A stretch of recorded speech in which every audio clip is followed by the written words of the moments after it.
gravando. Ver se eu consigo baixar o celular para aparecer muito ali na gravação. Então é isso, vamos lá. O curso se chama Maleta Amorosa, Materiais na Arte Terapia. Vamos lá. Com latido de cachorro e tudo, né, gente? Fazer o quê? É assim a vida da gente agora.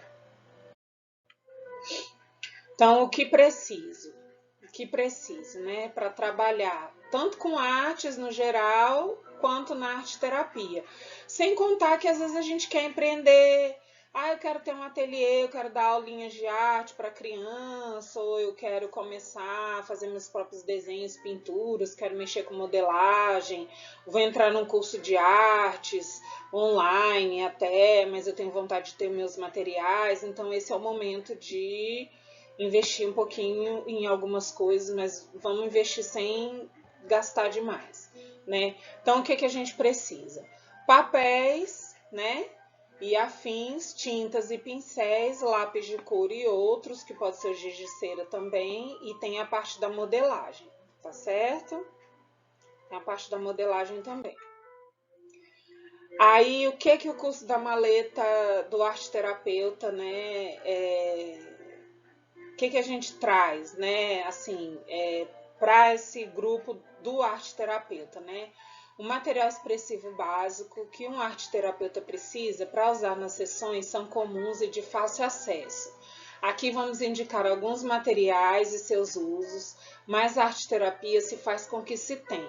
Os elementos da natureza, bem como roupas e itens caseiros, podem facilmente ser usados.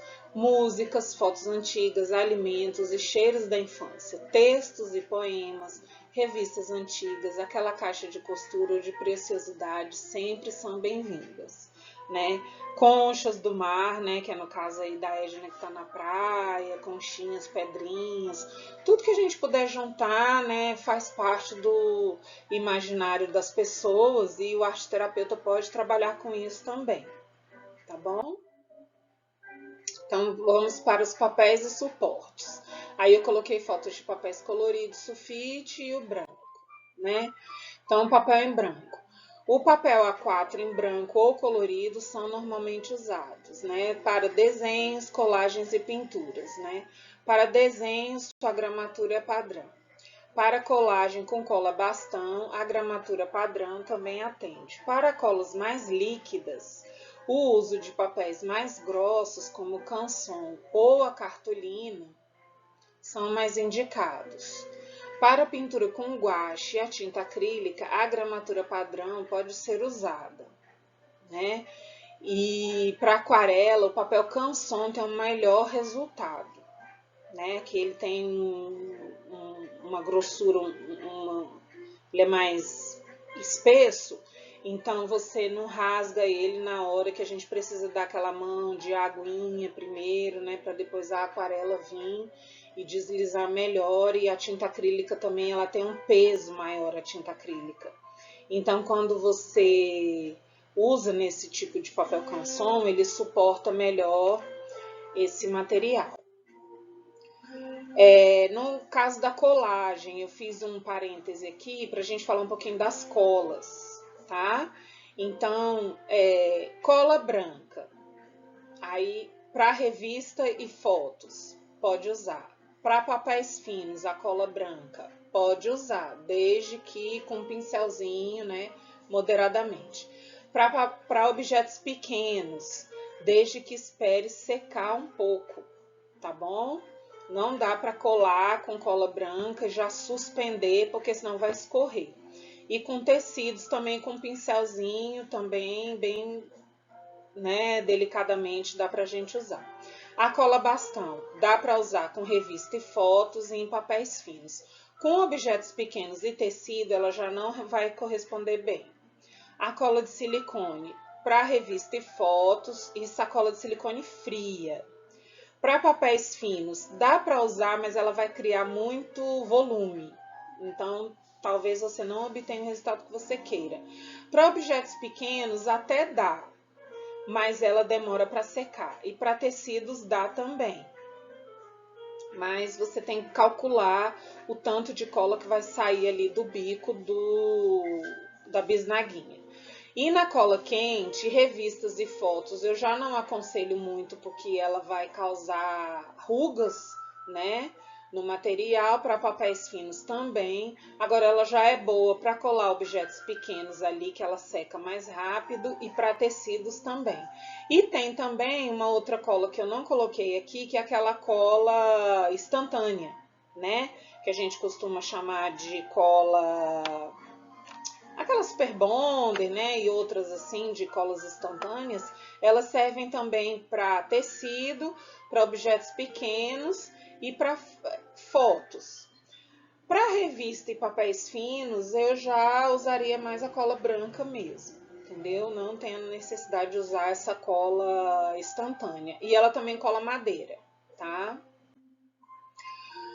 O Soulcology, que é uma técnica usada na arte-terapia, é uma experiência incrível, né? Um cartão, revistas, cola e tesoura revelam a alma ferida, né? Que é o Soulcology, é a colagem da alma.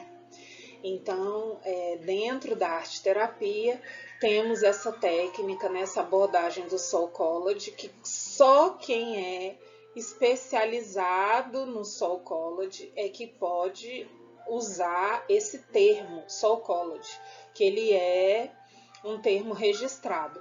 Quem não for especialista no Soulcology, for só um arte-terapeuta ou um artista mesmo normal, convencional, ele vai usar o termo colagem, tá bom, gente?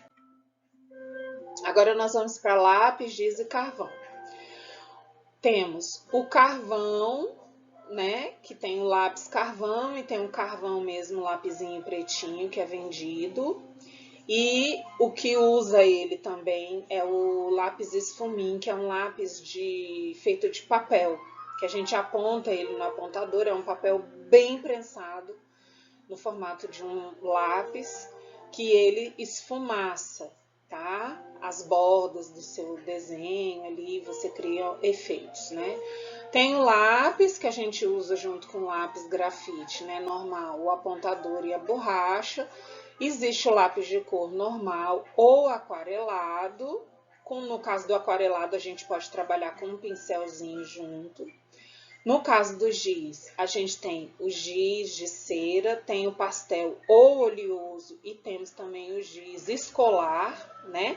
Que a gente pode usar também, que é um giz super barato, dá para usar também. E a gente tem a canetinha hidrocor, que tem com ponta fina, com ponta grossa, tem aquela hidrocor piloto, tem várias no mercado, tem aquela também Pilot, que é com a ponta bem fininha. Tem várias canetinhas hoje em dia que na papelaria a gente fica encantado, né? Queremos comprar todas, né? Muito legal também os tipos de canetinha que tem hoje em dia, né? Ainda mais as com as pretas, né? Para fazer contorno, fazer assinatura. A gente tem vários tipos de canetinha preta também, é bem legal. No mercado hoje tem muitas. Aí vamos falar um pouquinho sobre os pincéis. Os pincéis, eles são caros. Então, assim, é um mundo à parte, né? Você comprar um pincel hoje em dia, a gente tem que tomar bastante cuidado e ver para que eu quero aquele pincel, né? Eu vou comprar um pincel só para de vez em quando, eu vou comprar um pincel para pintar o canto da parede, eu vou comprar um pincel para papéis, eu vou usar para que esse pincel, né? Para pintar plaquinhas, para dar retoque em móveis. A gente tem que pensar antes para que eu quero esse pincel. No caso da arte-terapia, geralmente a gente vai levar esse pincel para os clientes, né? Eles vão usar em papéis, em cartolina, né? Ali no caso, em algum tecido, alguma coisa. Então são aqueles pincéis normais que a gente encontra na papelaria. Só que quando chega lá na papelaria, tem muitos, né? A gente tem aquela coleção Tigre do cabo amarelo, mais convencional, nacional, né? Que é muito bom também. Ele tem a cerdinha mais dura, mas ele dura muito tempo. E temos os outros que tem a cerda mais maleável, que é um pincel que que o que acontece com esse outro pincel? Ele requer um cuidado maior. Agora, onde está o pulo do gato nessa história dos pincéis? O cuidado, tanto na hora do uso quanto pós-uso, né? Eu vou falar um pouquinho depois na hora do pós-uso, porque é na manutenção dos pincéis que a durabilidade dele é maior. Então vamos lá. Então vamos aos pincéis chatos. Os chatos e compridos servem para dar fundo na sua obra, né? Ah, eu quero fazer uma paisagem, então vamos usar os chatos, né? Os pincéis chatos, eles servem compridos, né? Quanto maior a linguinha ali dos chatos, eles servem para dar aquele fundo, né? Aquela paisagem, vou pintar o céu azul e tal, então eu vou usar um pincel chato, serve para isso.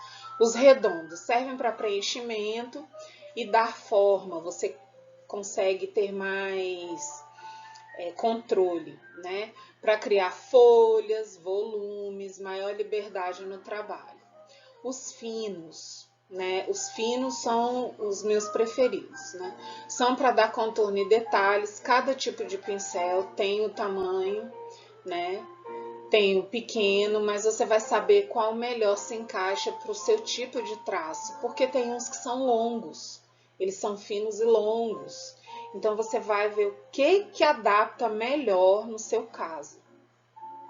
Às vezes você tem uma escrita mais alongada, então esse longo vai acompanhar melhor você. Às vezes você é uma pessoa que gosta de dar aquele detalhezinho e é uma pessoa com mais ágil. Então às vezes você quer aquele tracinho menor, aquela coisinha mais rapidinha, né? Então talvez seja melhor você usar ele com a cerda mais curtinha, né?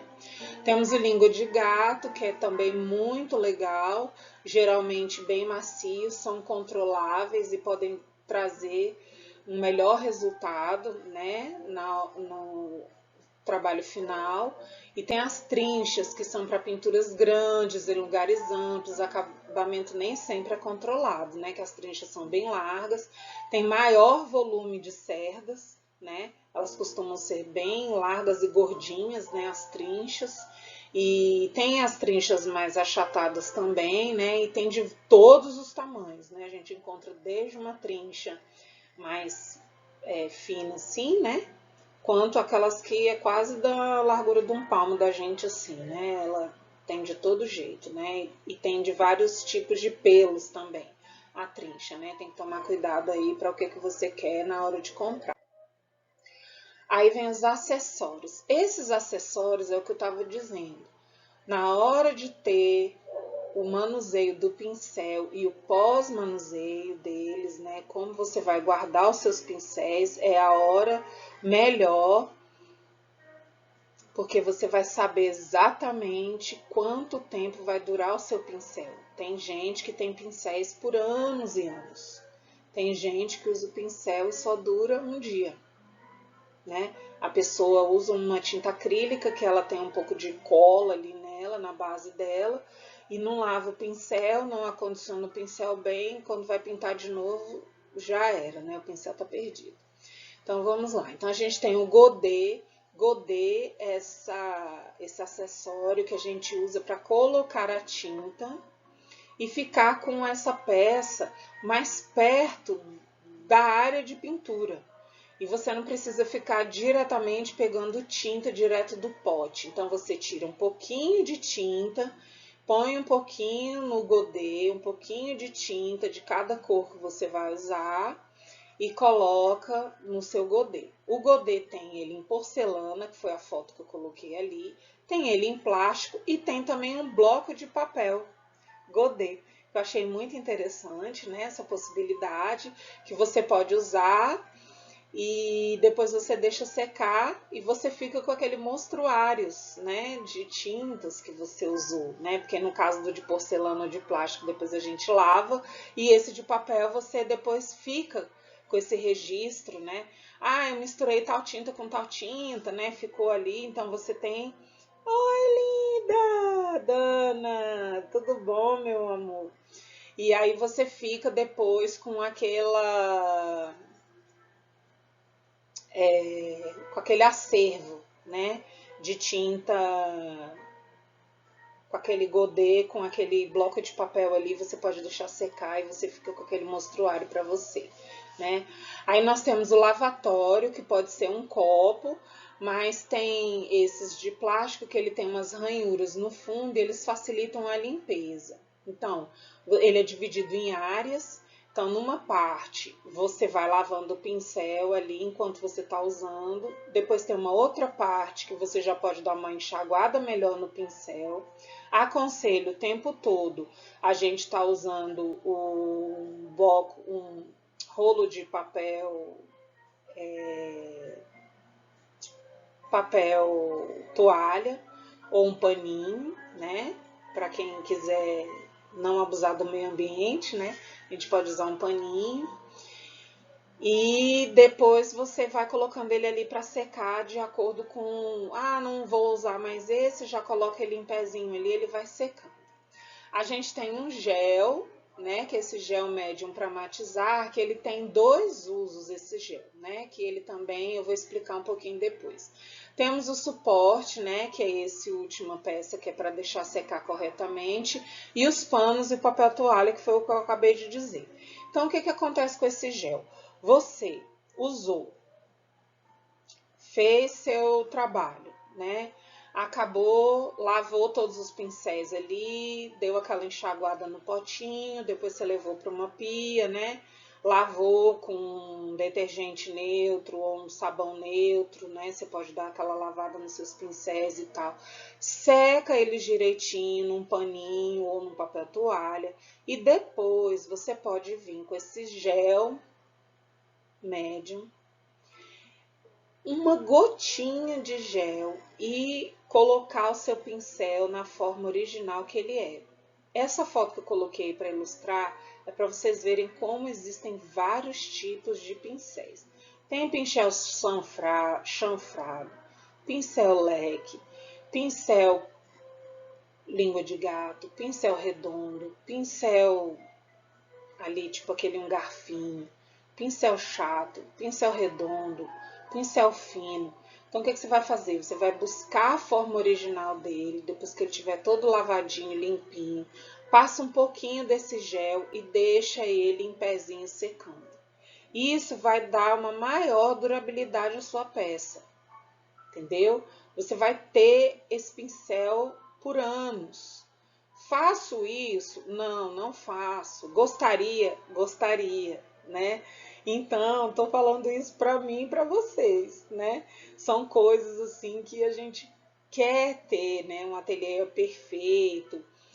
Para quem está começando agora, que tem acesso à papelaria, que pode comprar todos esses materiais, compre. Comece fazendo isso, indique isso para as pessoas, para os seus clientes. Você que é arteterapeuta, indique isso para os seus clientes, para eles darem essa manutenção no material deles, que eu tenho certeza que eles vão agradecer no futuro e falar: nossa, eu investi tanto naquele pincel, aquele pincel era caro, mas graças a essa manutenção que eu estou dando, esse carinho e amor que eu estou dando pelo meu material, ele está durando super. Às vezes uma pessoa viaja para o exterior, traz um pincel de fora, né? Como é o caso aqui, ó, eu tenho um pincel aqui que a minha irmã trouxe para mim, gente, de Nova York, olha. Esse pincel aqui minha irmã trouxe para mim de viagem, ela foi lá no Semomai, deve ser um museu lá, né, de Nova York, assim, eu sou muito grata, né. Ah, traz alguma coisa para mim, um perfume, não sei o que, não. Para mim, material de artes, eu fico super feliz. Já trouxe para mim, eu acho o máximo. Um lápis, um pincel faz a minha alegria. Então, ela trouxe esse pincel para mim. Então, tá aqui, ó. Pelo menos limpinho ele tá, né? Vocês viram? Ó, eu lavo, não deixo ele com resíduo de tinta aqui, entendeu? Não deixo com resíduo de tinta no cabo. Então, por quê? Porque eu quero guardar, né? Além dessa lembrança afetiva que eu tenho com ele tá pronto para o uso, né? Tá limpinho, então ele vai durar muitos anos, tá bom? Então, essa é a minha recomendação para vocês com os pincéis. Então, eu tenho dicas úteis, vamos lá. Antes da compra, escolha 3 tamanhos diferentes, ao mínimo, 3 tipos de cerdas diferentes, que é para você experimentar. Teste antes, se possível, né? Se for uma papelaria de bairro ou alguém ali que você possa testar, seria legal.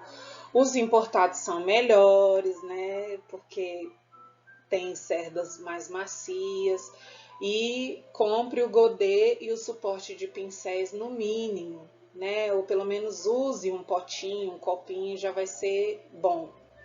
Durante o uso, tem um papel, né, de teste para experimentar, ver se é o que se espera. Você pode dar aquelas pinceladas antes de usar no seu trabalho, né? Já vai andar meio caminho ali andado, né, para você não errar na hora que você for depois fazer mesmo o seu trabalho. Sempre molhe o pincel antes de usar. Você molha. Ah, mas eu quero fazer aquela pintura mais seca. Não tem problema. Você molha o pincel, dá uma secadinha no paninho, no papel toalha, e depois você põe na tinta e vai fazer aquela sua pintura seca. Isso dura mais um pouco o pincel. Durante o uso, nunca deixe os pincéis fora da água, né? A não ser que você molhe, lave e já seca e deixa ele ali em pezinho secando. E use panos e papel toalha. Depois do uso, lave bem com água e sabão neutro, tire toda a tinta das cerdas, né, bem lavadinho, e use esse gel que eu disse para matizar, deixe as cerdas no formato original e deixe secar com as cerdas voltadas para cima, tá bom? Vamos falar um pouquinho dos suportes, né? A gente tem vários suportes hoje em dia, então as pessoas estão reciclando muito as coisas que tem em casa. Então, antes de sair comprando um monte de coisa, gente, vamos ver o que nós temos em casa. A gente pode reciclar um prato, pode reciclar uma caixa de sapato, uma caixa de papelão, a gente pode reciclar uma camiseta, a gente pode pintar em cima de tábuas, de portas de armário, de gavetas. A gente pode usar vários tipos de suporte em casa antes de sair comprando um monte de coisa na papelaria. Mas eu vou indicar também aqui algumas coisas, né? Então, temos vários tipos de suporte e os comprados é o que a nossa criatividade permitir, que é o que eu estou falando, né? Na arte-terapia tudo pode virar suporte para pintura. Tecidos, revistas, gesso, papel machê, telhas, folhas, materiais orgânicos, cerâmica, enfim. O que nossa criatividade mandar, a gente pode usar, tá bom? As tintas, né? É um mundo à parte. Ai, meu Deus do céu, eu chego lá naquela papelaria, aquele universo das tintas, eu não sei o que eu compro. Tem tinta em pote, tem tinta em tubo. O que é mais vantajoso para mim? O que dura mais? O que eu faço ali naquele momento? Então, assim, eu acho que a gente pode comprar um kit básico de tinta guache e um básico de tinta acrílica. A tinta a óleo, ela é muito fácil de estragar, sabe? Quase a gente não usa. E a aquarela, elas são muito caras também. E tem o lápis aquarelado, né? Que é uma opção mais em conta. Então, antes de sair comprando, veja essas opções, tá bom? Se você resolver comprar tinta guache grande, é uma opção também. Você pode comprar um kit pequeno, comprar os potes grandes das cores primárias e fazer as misturas e depois só ir acrescentando nos seus potinhos. É uma dica também que eu deixo, que assim você vai repondo ali sua tinta e não fica com tanto gasto de toda hora comprar um kitzinho pequeno, tá bom? Então, você tem a tinta guache, que é solúvel em água, a tinta acrílica também é solúvel em água, a aquarela também é solúvel em água, a tinta a óleo é solúvel em tíner ou outros solventes, e temos as tintas de pigmentos naturais, solúvel de acordo com o seu aglutinador, tá? As tintas naturais já são um caso à parte, tá bom, gente? E aí a gente pode fazer tinta natural com temperos, com várias plantas, com vários chás, com uma infinidade de coisas, cascos de verduras, de legumes. Aí seria o caso de até procurar um curso, um mini curso. Tem vários na internet hoje em dia, no Instagram. Tem pessoas que dão esses cursos também, né? que você faz seus pigmentos naturais, mas assim, com pouca coisa, já que você for na cozinha mexer na parte dos temperos ali, um açafrão, um coloral, misturou com um pouquinho de água, uma cola ali, você já vai ver que você já vai ter um pigmentozinho. Uma terra, você já mistura, você já tem um pigmento. O chá, se você fizer um chá de hibisco, de amora, uma casca de beterraba. Tem várias coisas ali que rapidamente a gente já consegue, né, extrair alguma cor ali e já ter uma experiência legal. Lembrando que quando você for fazer esses testes com materiais naturais, eles podem estragar, né? Porque eles não têm o material que vem da fábrica, né? Nesse caso das outras tintas, que é para preservar ali, não adquirir fungos. Então você pode pôr uma ou duas gotinhas de pinho-sol, né? Ou de água sanitária ali, que é para evitar o acúmulo de fungos e bactérias, tá bom? E deixa sempre no vidrinho fechado, não deixar muito ele em contato essa água com o ar também, porque apodrece mais rápido, tá bom? Mas eu aconselho fazer um cursinho, que tem vários na internet hoje em dia. A modelagem, né? Aqui eu tenho uma modelagem, tem uma escultura de arame, eu coloquei aqui da Daniele Nassi, né? Foi uma artista que eu peguei na internet, ela fez de arame. E temos também a argila, que é muito usada, né, no caso dos arteterapeutas. Temos a massinha de modelar, que é aquele cheirinho a gente adora, né, na infância, a gente usa muito na escola. Temos o papel machê, né, que é feito de papel higiênico, água e cola. E temos o gesso também, né, tem a atadura gessada e tem o gesso em pó também, dentre mil outros, né, gente. A modelagem hoje em dia, ela pode ser feita, tem muitas receitas na internet, com farinha de trigo, com maisena e colas, tem milhões de tipos de modelagem, basta pesquisar que a gente encontra muita coisa legal, né? Lembrando que quando for fazer essas coisas com materiais naturais, sempre buscar pingar uma gotinha de desinfetante, alguma coisa para não dar mofo e não estragar a sua peça.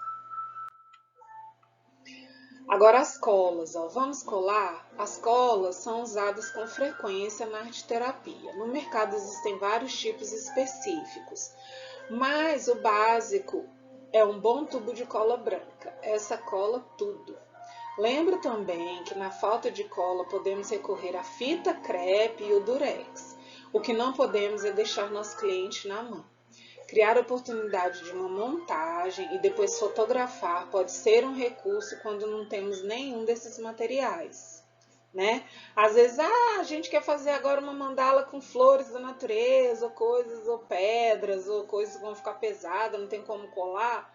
Legal, todo mundo tem um celular na mão hoje em dia, gente. Então vamos nos lembrar desse recurso. A gente monta ali no chão o que a gente quer fazer, né? Tira uma foto, pronto, né? Depois compartilha nos grupos, compartilha aí com seu terapeuta ou com sua professora e tá tudo certo, né? Está colado também do mesmo jeito. Os clipes, alfinetes, taxinhas, velcros, etiquetas, adesivos, né? Sempre são legais ter naquela caixa extra dentro da nossa maleta, né? A criatividade é a nossa principal ferramenta, sem contar que existe aquele grude antigo, que todo mundo fazia também, né? Que eu acho que é com maisena, mais líquido assim, né? E cola, o pessoal cola aqueles lambe-lambe na rua, né? Eu já colei muito por aí, viu? Quando eu andava com o pessoal do rap, a gente saía por aí na madrugada colando cartazes, né? Dos shows. Então você também pode usar desse recurso do grude, né? Quem estiver trabalhando com comunidades, que às vezes não pode ter aquele recurso de uma cola ali, né? Não pode comprar, existe também essa possibilidade de fazer colas caseiras também. Tem as receitas na internet também, tá bom, gente?